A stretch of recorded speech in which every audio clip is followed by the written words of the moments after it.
Chiang Mai signifie ville nouvelle, surnommée la Rose du Nord, est la deuxième plus grande ville de Thaïlande, centre culturel et économique du nord du pays et capitale de la province de Chiang Mai. Chiang Mai compte une population de 1 197 930. Chiang Mai est devenue une ville moderne. La ville propose beaucoup d'attractions pour des milliers de visiteurs étrangers.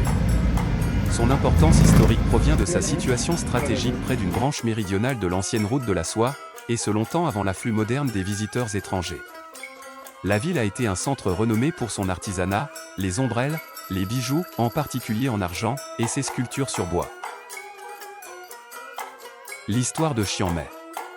Le roi Mangré a fondé Chiang Mai, signifiant ville nouvelle, le 12 avril 1964, et elle a succédé à Chiang Rai comme capitale du royaume thaï de Lana. Mangré a construit un fossé et un mur autour de la ville pour la protéger des incursions d'agresseurs venant de la Birmanie. Avec le déclin du royaume de Lana, la ville perdit son importance et fut souvent occupée par les Birmans ou par les Siamois du royaume d'Ayutthaya.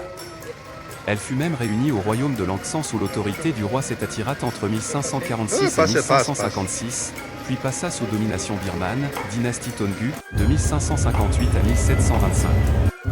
Lors des guerres menées par la nouvelle dynastie birmane, dynastie Khamboon, Chiang Mai fut vidée de ses habitants et elle resta abandonnée pendant 15 ans, 1776 à 1791.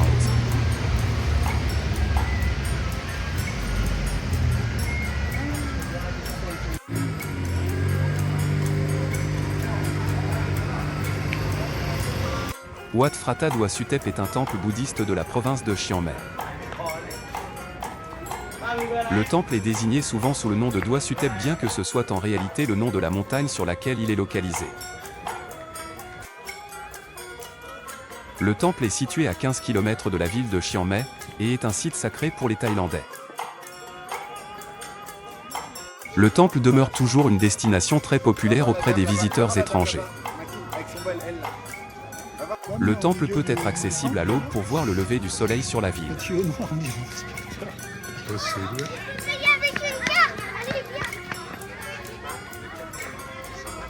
Malgré sa prétention à devenir une nouvelle cité, Chiang Mai conserve une foule de vieux temples typiques de la Thaïlande septentrionale.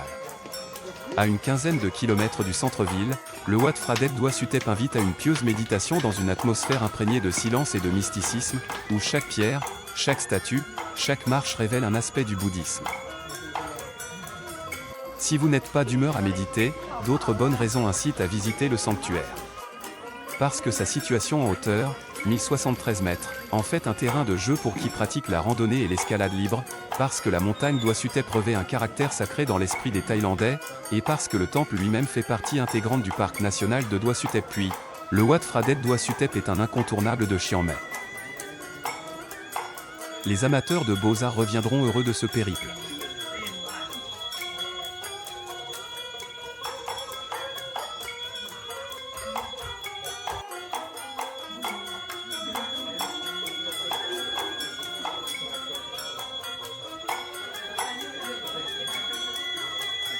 Il offre une belle perspective sur la ville de Chiang Mai.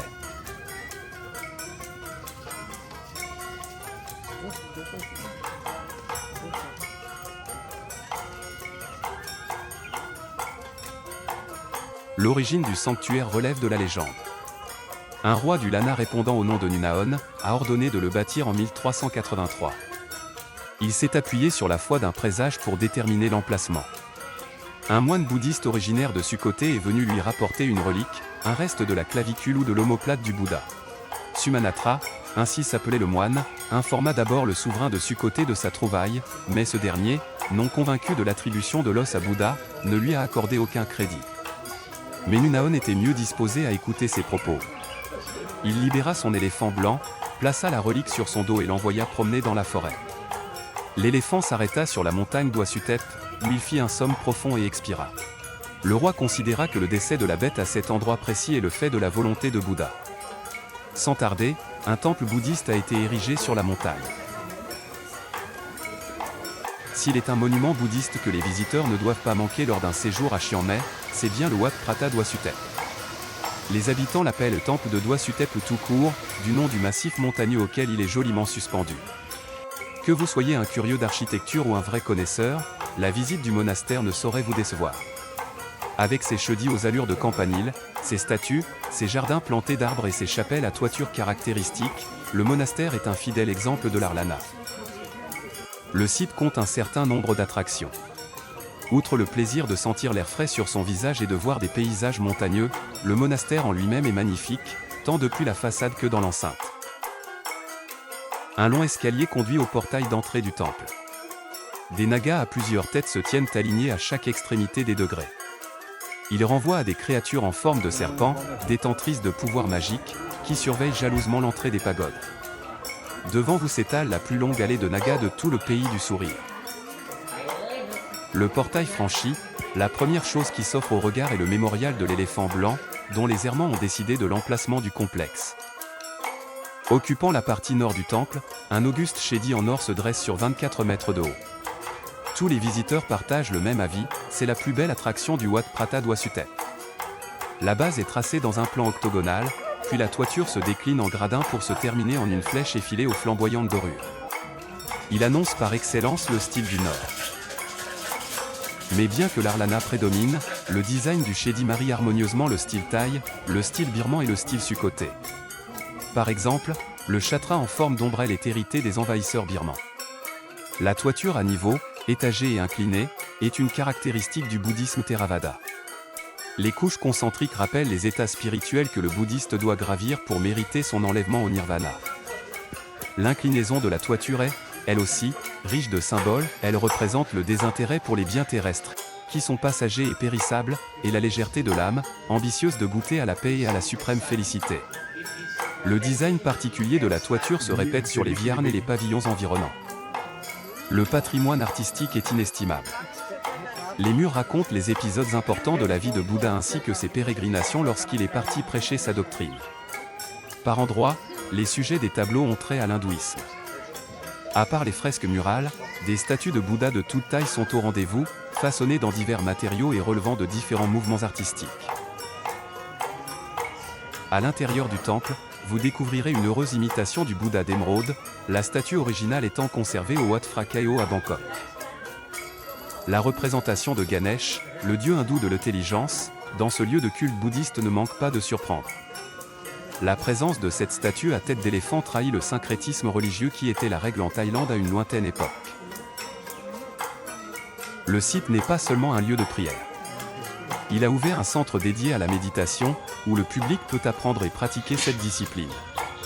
La méditation allège l'esprit, supprime les tensions négatives et aide à recouvrer la gaieté et le goût de la vie.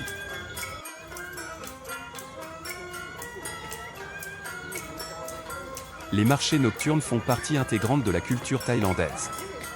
Mais, plus que de simples lieux de commerce, ils sont aussi une façon authentique de découvrir les spécialités culinaires thaï, de goûter à la vraie cuisine asiatique et aux épices traditionnelles.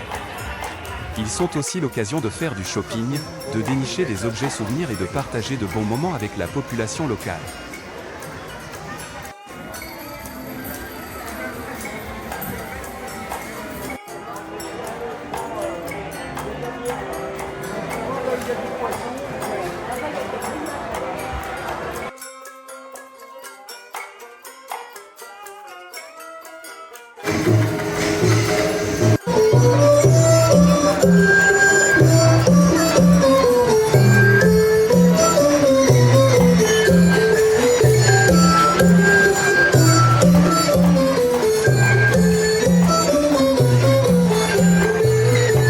Si vous avez du temps, il est aussi possible de déguster des mets traditionnels sur les stands. Installez-vous et observez la vie locale, en savourant un délicieux pad thaï.